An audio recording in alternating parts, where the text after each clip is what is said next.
Selamat datang dan selamat bertemu kembali bersama saya teman ngaca. Pertama-tama saya mau ucapkan terima kasih buat teman-teman yang sudah support channel ini, yang sudah menonton, subscribe, dan sempat meninggalkan jejak di kolom komentar asik. Thank you to you all guys.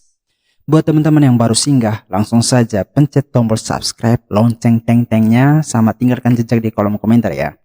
Pada video kali ini kita akan membahas cara mengatasi stres. Let's deep dive.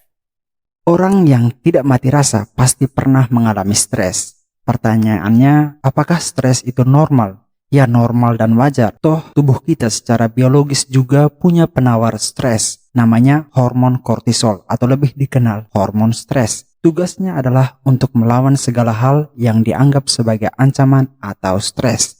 Tapi jangan merasa aman dulu. Stres yang berkepanjangan terbukti berbahaya karena dapat membuat orang jadi bego, brutal, mudah putus asa, dan jika stres berkembang menjadi depresi bisa memicu bunuh diri.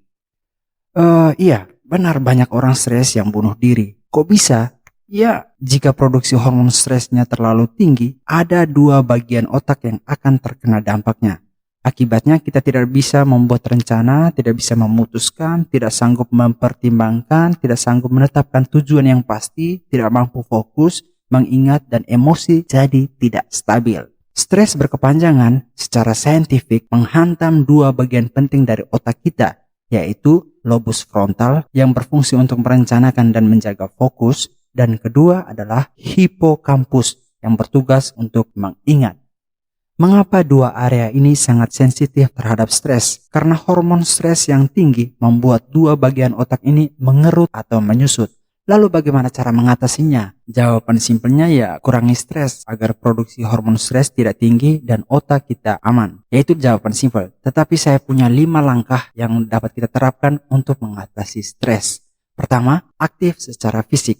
Coba bayangkan sepanjang hari kalian duduk di depan komputer atau tiduran saja. Mungkin terasa enak, tidak terasa capek, tapi ada rasa jenuh, gampang kehilangan fokus, dan susah mikir. Itu ada kaitannya dengan aliran darah yang mengalir ke otak. Darah mengalir ke otak bersama oksigen dan sari makanan. Ini yang membuat otak kita tetap segar, ternutrisi, dan berkembang. Aktif secara fisik atau berolahraga tidak hanya bermaksud untuk membesarkan otot atau melatih kekuatan jantung untuk memompa darah ke otak atau memperlancar peredaran darah. Ketika kita secara fisik aktif, maka otak kita menciptakan faktor-faktor pertumbuhan yang menstimulasi pertumbuhan jaringan otak. Jadi kita berolahraga bukan hanya untuk mendapatkan body goals, tetapi juga brain goals. Penelitian menemukan bahwa orang yang berjalan cepat 3 kali dalam seminggu dan 45 menit dalam sehari, hipokampusnya bertumbuh lebih besar daripada mereka yang hanya melakukan stretching.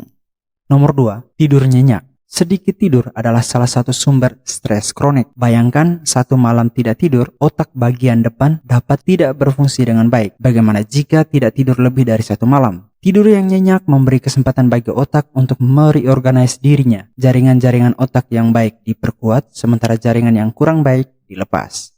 Nomor 3, makan makanan yang sehat dan bergizi. Kondisi stres juga dapat dipicu dari berbagai makanan yang dikonsumsi. Dalam hal ini, para ahli menyetujui bahwa makanan yang dikonsumsi sehari-hari dapat memberikan pengaruh secara langsung terhadap kondisi stres atau kecemasan yang dialami.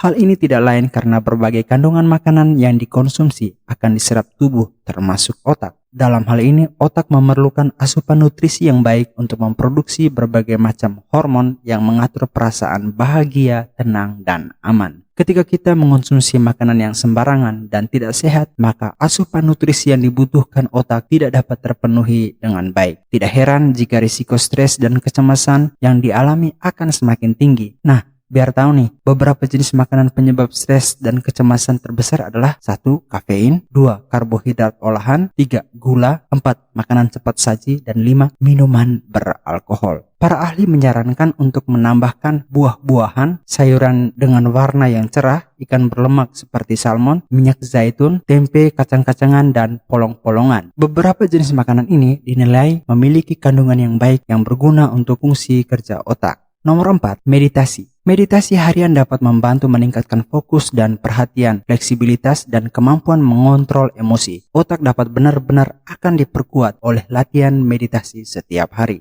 Nomor 5, terhubung dengan alam tanpa membawa alat elektronik sama sekali. Hal ini masih berhubungan dengan intensitas mata terpapar layar televisi atau handphone. Beri batasan waktu berapa lama mata terpapar layar alat elektronik.